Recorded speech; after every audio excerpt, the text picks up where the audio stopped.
평안하셨습니까? 비가 내리고 나니 봄이 성큼 다가온 것 같습니다. 오늘 말씀은 골로새서 2장 8절입니다. 누가 철학과 헛된 속임수로 너희를 사로잡을까 주의하라. 그것은 사람의 전통과 세상의 초동 학문을 따름이요 그리스도를 따름이 아니니라. 아멘. 돌다리도 두들겨 보고 건너라는 속담이 있습니다. 돌다리는 단단하기 때문에 믿을 수는 있지만 그래도 두들겨 보라는 건 그만큼 신중하게 하라는 것입니다.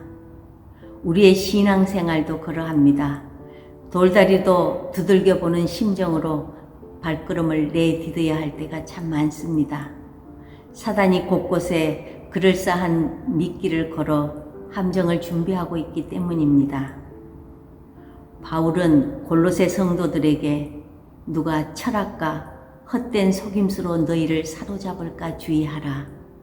이것은 세상의 전통과 세상의 초동 학문을 따름이요 그리스도를 따름이 아니니라. 사단이 파놓은 함정을 얘기하면서 주의할 것을 일러주는 말씀입니다. 우리도 역시 주의해야 할 함정들 중에 첫째는 속임수를 주의해야 합니다. 브라질 국경지대에 매일같이 오토바이를 타고 넘나드는 노인이 있었습니다. 그런데 이 노인은 언제나 뒤에 모래주머니를 숨기고 있었습니다. 어느 날 이상하게 생각한 세간운이 노인을 붙들고 세밀하게 조사를 했습니다. 그 등 뒤에 주머니 속에 들어있는 게 뭐요? 예, 그냥 모래일 뿐입니다. 세간운은 그 모래 속에 다른 무엇이 들어있을 줄로 생각하고 모래주머니를 다 틀어보았으나 정말 모래뿐이었습니다. 이렇게 한 달이 지난 뒤에 세간운은 다시 노인을 붙들어 놓고 물어보았습니다. 나는 당신을 체포하지도 않을 것이고 관공서에 신고하지도 않겠소. 그런데 뭘 밀수하는 게 틀림없지요? 그러자 노인은 대답했습니다. 예, 뜻밖의 솔직함에 세관원이 놀라서 다시 물어보았습니다. 도대체 뭘 밀수하고 있는 거요? 그러자 노인은 빙그레 웃으면서 말했답니다. 바로 이거요, 오토바이. 기가 막힌 속임수입니다. 여러분, 저와 여러분을 호시탐탐 노리는 사단은 속임수의 귀재입니다. 우리의 관심을 엄한 곳으로 돌려놓고는 모든 것을 다 빼앗아갑니다. 바울은 사단의 이런 속임수를 조심하라고 주의를 주고 있는 것입니다. 골로새서 교회를 향한 사단의 속임수는 철학과 헛된 속임수였습니다.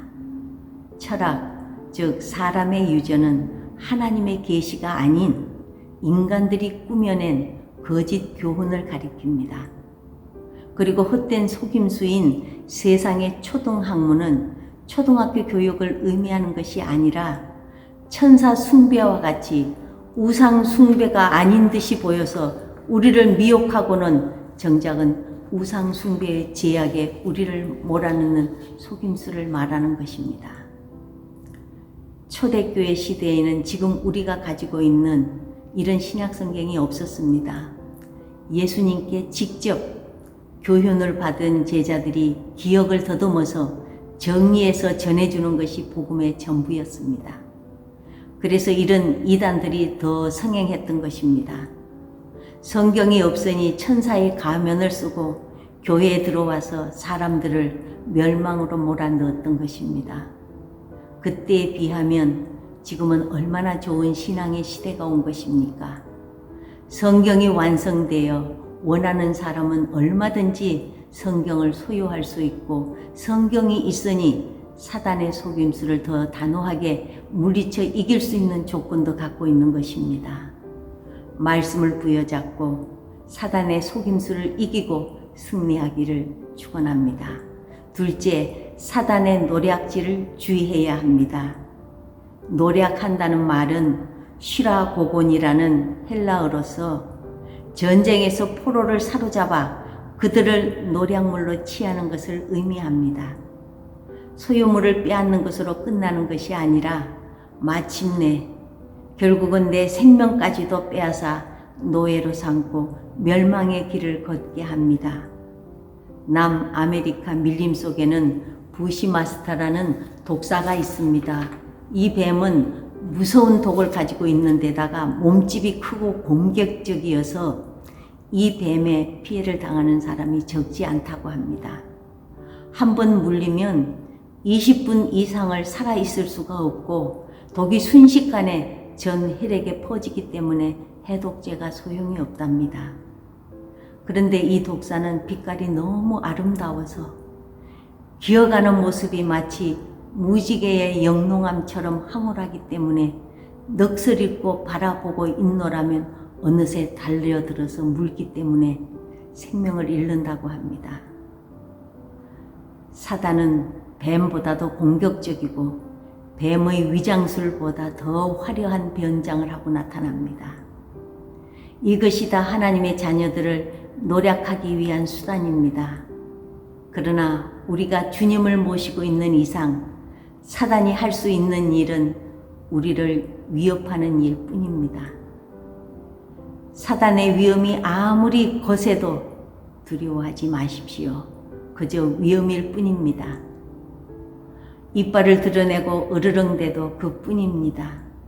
우리가 예수 그리스도를 주로 모셨다면 사단은 우리 안에 갇힌 사자일 뿐입니다.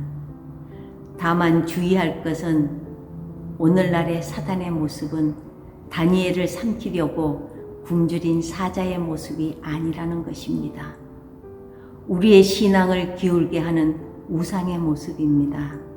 잘 분별하여 승리하는 자녀들이 되시기를 주님의 이름으로 축원합니다. 아멘.